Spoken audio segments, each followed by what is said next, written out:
Welcome back to Reading to Wealth podcasts. I'm thrilled you're here because today we're diving into what might be the most counterintuitive chapter in this entire book. Today we'll be discussing part 6, Tales You Win from the Psychology of Money, and it will completely change your understanding of success and failure. This chapter explores why frequent mistakes can actually be the key to achieving great success. We'll be splitting this into 2 podcast sessions, so stay tuned for the entirety of part 6. The central idea here is absolutely mind-blowing. A small number of events, what we call tail events, account for the majority of outcomes in investing, business, and even life. This means you can be wrong a lot of the time, but if a few of your decisions are massive winners, they can more than make up for all your losses. Stick with me because this is going to change how you think about failure forever. Let me start with something that's going to blow your mind. What do you think the greatest baseball players of all time fail at? Hitting the ball. The greatest hitters in baseball history fail about 60 to 70% of the time. Babe Ruth, one of the greatest hitters ever, struck out more than he hit home runs. But nobody remembers his strikeouts. They remember his home runs. That's the tail event principle right there. Ruth didn't need to hit the ball every time. He just needed to hit it really, really hard when he did connect. Those few massive hits made up for all the misses. Now, here's where it gets interesting for your money.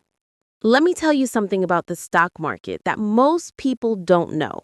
Ready for this?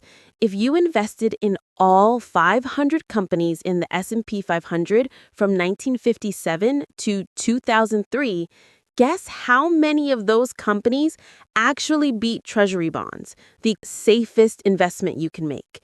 Only 49%, less than half. That means more than half of the companies in America's top stock index couldn't even beat the most boring investment possible. So how did the stock market as a whole do so well if most individual stocks were losers?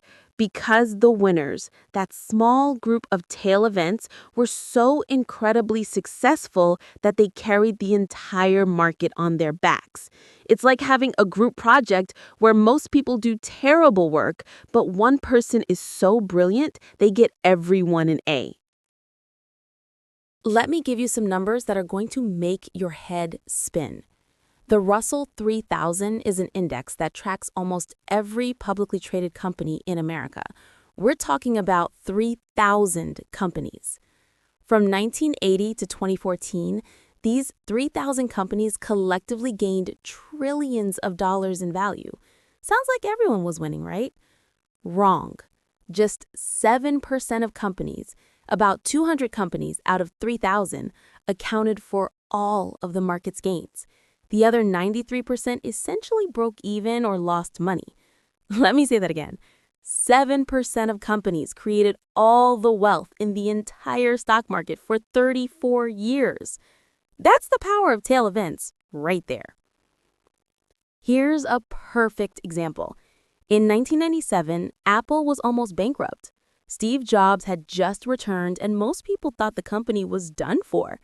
If you had invested $1,000 in Apple stock in 1997, that $1,000 would be worth over $400,000 today. One company, one tail event. It single-handedly created more wealth than hundreds of other successful companies combined. But here's the thing. For every Apple, there were dozens of tech companies that completely failed. Remember Pets.com, Webvan, Yahoo? For every massive winner, there were countless losers. The people who got rich weren't the ones who picked only winners. That's impossible. They were the ones who owned a little bit of everything, including the few companies that became tail events.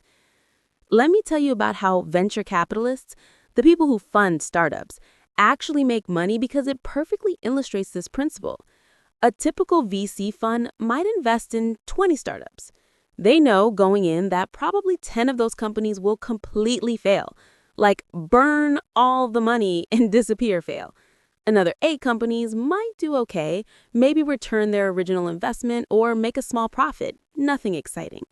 But if just one of those 20 companies becomes the next Facebook, Google, or Amazon, that single success will return more money than all the other investments combined, even the total failures. This is why VCs don't get depressed when 90% of their investments fail. They're not trying to be right most of the time. They're trying to be spectacularly right occasionally.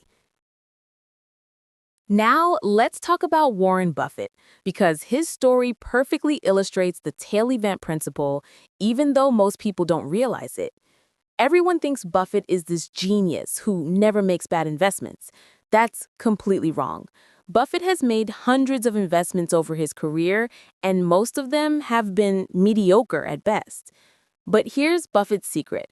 A handful of his investments, we're talking maybe 10 companies out of hundreds, have generated the majority of his wealth. Coca-Cola, which he bought in the late 1980s, has returned over 1,600% for Berkshire Hathaway. Apple, which he initially avoided for years, has become his biggest position and generated tens of billions in profits. See's Candies, Geico Insurance, a few others. These few tail events have generated more profit than all his other investments combined. Buffett didn't need to be right about everything. He just needed to be really, really right about a few things and not lose money on the rest. And here's the kicker. Buffett himself says that if you removed his top 10 investments from his track record, his returns would be pretty average. The tail events made him a legend.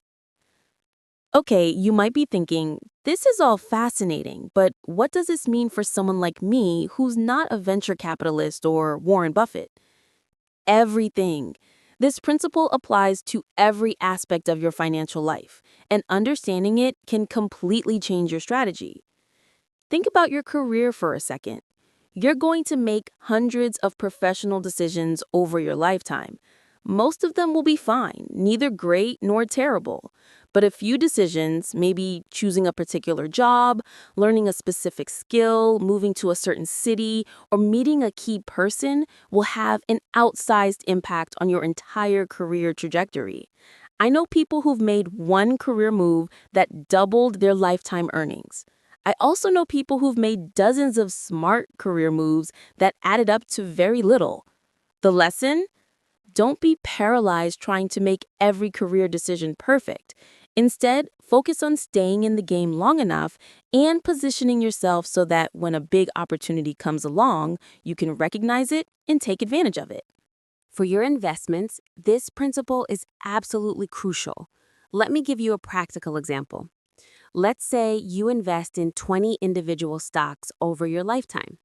Based on historical patterns, about half of them will lose money, a few will do okay, and maybe 2, 3 will be huge winners. If you panic and sell the losers immediately, you guarantee you'll miss out on the few that might recover and become winners. But if you diversify broadly and hold for a long time, you increase your chances of owning those few companies that become tail events.